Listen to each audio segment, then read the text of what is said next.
नमस्ते दोस्तों, competitive exam master के यूट्यूब स्टडी चैनल में आप सबका हार्दिक स्वागत। दोस्तों, आज हम आपके लिए लेकर आए हैं इतिहास विषय संबंधित महत्वपूर्ण प्रश्न उत्तर।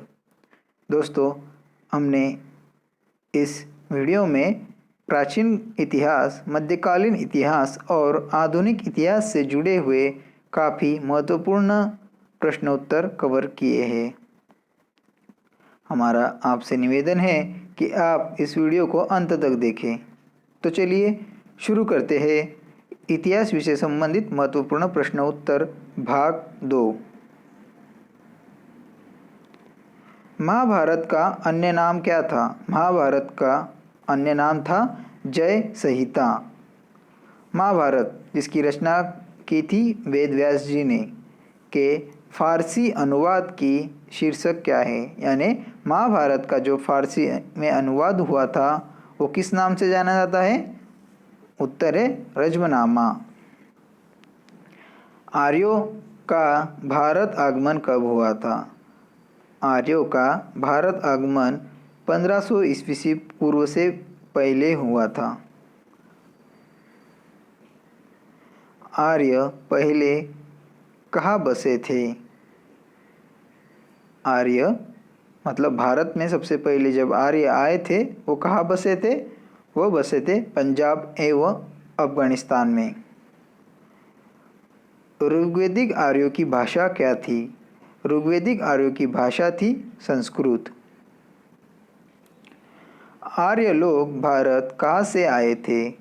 आर्य लोग भारत मध्य एशिया से आए थे। शून्यवाद का प्रतिपादक कौन है? शून्यवाद का प्रतिपादक है नागार्जुन। अगला सवाल है, गौतम बुद्ध का जन्म कहाँ हुआ था? गौतम बुद्ध का जन्म लुबनी में हुआ था। गौतम बुद्ध की मृत्यु कहाँ हुई थी? गौतम बुद्ध की मृत्यु कुशीनगर में हुई थी। गौतम बुद्ध की मृत्यु की घटना को क्या कहा जाता है? गौतम बुद्ध की मृत्यु की घटना को महापरिनिर्वाण कहा जाता है।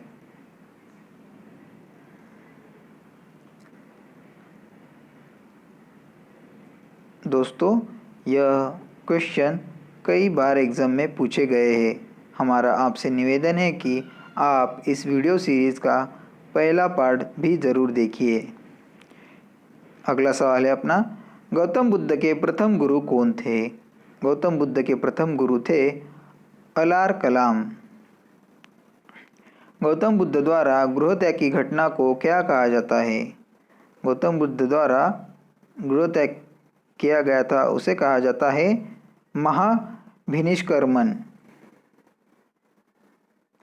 गौतम बुद्ध का प्रथम प्रवचन क्या कहलाता है? गौतम बुद्ध का प्रथम प्रवचन धर्मचक्र प्रवर्तन कहा जाता है। दोस्तों, यहाँ पे जरा प्रिंटिंग मिस्टेक है। गौतम बुद्ध ने अपने उपदेश किस भाषा में दिए थे? गौतम बुद्ध ने अपने उपदेश पाली भाषा में दिए थे। गौतम बुद्ध ने सर्वाधिक उपदेश कहाँ दिए थे? गौतम बुद्ध ने सर्वाधिक उपदेश श्रावस्ती में दिए थे। अगला सवाल है, बौद्ध धर्म के तीर्थरत्न कौन से हैं? बौद्ध धर्म के तीर्थरत्न कौन से हैं? उत्तर है बुद्ध, धर्म और संघ। बौद्ध धर्म ग्रहण करने वाली प्रथम महिला कौन थी? उत्तर है गौतमी। प्रथम बौद्ध संगीति कहाँ हुई थी? प्रथम बौद्ध संगीति जो 483 ईस्वी पूर्व में हुई थी वो राजगृह में हुई थी, अजातशत्रु के काल में, राजा अजातशत्रु के काल में। चतुर्थ बौद्ध संगीति कहाँ हुई थी? चतुर्थ बौद्ध संगीति कुंडलवन जो कि कश्मीर में है वहाँ हुई थी, राजा कनिष्क के काल में।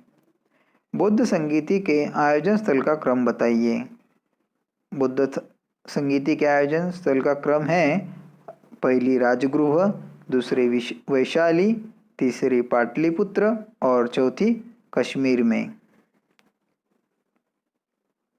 बुद्ध के पूर्व जन्म पर आधारित कथा का नाम क्या है? बुद्ध के पूर्व जन्म पर आधारित कथा का नाम है जातक कथाएं। अजंता की गुफाओं में किस ग्रंथ का चित्रण है? अजंता की गुफाओं में जातक, जो कि बुद्धों का पवित्र ग्रंथ है, उसका चित्रण है। अजंता की गुफाएं महाराष्ट्र के औरंगाबाद जिले में हैं। बौद्ध धर्म का प्रमुख ग्रंथ कौन सा है? बौद्ध धर्म का प्रमुख ग्रंथ है पिटक। बौद्ध धर्म का पूजा स्थल क्या नाम है? बौद्ध धर्म के पूजा स्थल को क्या कहते हैं? चैत्य मंडप। बुद्ध चरित्र के लेखक कौन हैं? उत्तर है अशोक घोष। आजीवक पंथ का प्रवर्तक कौन था? आजीवक पंथ का प्रवर्तक था मुखली गोसल। हजरी संवत की शुरुआत कब हुई थी? उत्तर है 622 ईस्वी में। सिखवाद का प्रवर्तक कब से है? सिखवाद का प्रवर्तक 1500 ईस्वी में, यानी 16वीं सदी से। सूफी धर्म आंदोलन का विकास किस सदी में हुआ? उत्तर है 9वीं सदी में। इस्लाम के प्रवर्तक हजरत मोहम्मद साहब का जन्म कहाँ हुआ था? इस्लाम के प्रवर्तक हजरत मोहम्मद साहब का जन्म मक्का में 570 ईस्वी में हुआ था। अगला सवाल है, जैन धर्म के प्रथम तीर्थकार कौन थे? जैन धर्म के प्रथम तीर्थकार थे ऋषभदेव। जैन धर्म के अंतिम यानी 24वें तीर्थकर कौन थे? उत्तर है महावीर स्वामी। जैन तीर्थकर का जीवनी का उल्लेख किसमें है? उत्तर है कल्पसूत्र। महावीर की मृत्यु कब हुई थी? महावीर की मृत्यु पावापुरी में 468 ईस्वी पूर्व में हुई थी। महावीर का जन्म किस राजघराने में हुआ था? महावीर का जन्म क्षत्रिय राजघराने में हुआ था। महावीर का प्रथम अनुयायी कौन थे? महावीर के प्रथम अनुयायी थे जमाली, जो उनके दामाद थे। महावीर और बुद्ध दोनों ने उपदेश किसके शासनकाल में दिया था? उत्तर है मगध नरेश बिंबिसार के शासनकाल में। जैन धर्म के त्रिरत्न कौन से है? जैन धर्म के त्रिरत्न है सम्यक दर्शन, सम्यक ज्ञान, सम्यक आचरण। जैन धर्म का चरम लक्ष्य क्या है? जैन धर्म का चरम लक्ष्य है मोक्ष। प्रथम जैन सभा कहाँ हुई थी? प्रथम जैन सभा पाटलिपुत्र में हुई थी, राजा चंद्रगुप्त मौर्य के काल में। दोस्तों, अगर आप चैनल में नए हो तो कृपया करके हमारे चैनल को सब्सक्राइब कीजिए और अपने दोस्तों के साथ शेयर कीजिए, और आपके सुझाव हमें कमेंट बॉक्स में कमेंट कीजिए। चलिए, अपना अगला सवाल है, दूसरी जैन सभा कहाँ हुई थी? दूसरी जैन सभा वल्लभी में हुई थी। उसके अध्यक्षता थे देवधर्मी श्रमाश्रवण। जैन साहित्य को क्या कहा जाता है? जैन साहित्य को आगम कहा जाता है। ईसा मसीह का जन्म कहाँ हुआ था? ईसा मसीह का जन्म बेथलेम में हुआ था। ईसा मसीह को सूली पर कब चढ़ाया गया? ईसा मसीह को 33 ईस्वी में शुक्रवार को रोमन गवर्नर पोर्टियस द्वारा सूली पर चढ़ाया गया। मगध की राजधानी क्या थी? मगध की राजधानी थी गिरिब्रज। 16 महाजनपदों की सूची कहाँ उपलब्ध है? 16 महाजनपदों की सूची अंगुत्तरीय निकाय में उपलब्ध है। शिशुनाग वंश का संस्थापक कौन है? शिशुनाग वंश का संस्थापक कौन थे? शिशुनाग। उत्तर शिशुनाग। पाटलिपुत्र की स्थापना किसने की थी? पाटलिपुत्र की स्थापना उदयन ने की थी। पाटलिपुत्र कहाँ बसा है? पाटलिपुत्र बसा है गंगा सोल नदी के संगम पर। अशोक वंश के संस्थापक कौन था? उत्तर है बिंबिसार।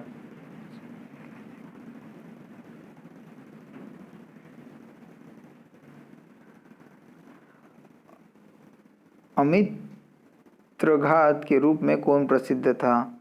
अमित्रघात के रूप में बिंदुसार प्रसिद्ध थे। जनपद अवंती की राजधानी कहाँ थी? उज्जैन में। नंद वंश का अंतिम शासक कौन था? धनानंद।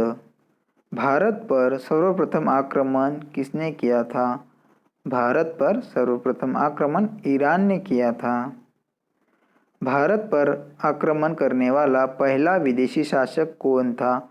भारत पर आक्रमण करने वाला पहला विदेशी शासक था सिकंदर। सिकंदर और पोरस के बीच का युद्ध क्या कहलाता है? उत्तर है हाइडेस्पीज का युद्ध यानी वितस्तता। मौर्य वंश का संस्थापक कौन था? मौर्य वंश के संस्थापक थे राजा चंद्रगुप्त मौर्य। मौर्य वंश की जानकारी किस पुराण से मिलती है? मौर्य वंश की जानकारी विष्णु पुराण से मिलती है। सुदर्शन झील का निर्माण किसने किया था? सुदर्शन झील का निर्माण मौर्य वंश के संस्थापक राजा चंद्रगुप्त मौर्य ने किया था। चंद्रगुप्त मौर्य किसके अनुयायी थे? चंद्रगुप्त मौर्य जैन धर्म के अनुयायी थे। धन्यवाद दोस्तों। अगर आपको ये वीडियो अच्छा लगे तो हमारे चैनल को ज़रूर सब्सक्राइब कीजिए और अपने दोस्तों के साथ शेयर कीजिए। और हमारा आपसे निवेदन है कि आपके जो भी सुझाव हमारे चैनल के प्रति होंगे तो हमें कृपया करके कमेंट कीजिए। धन्यवाद।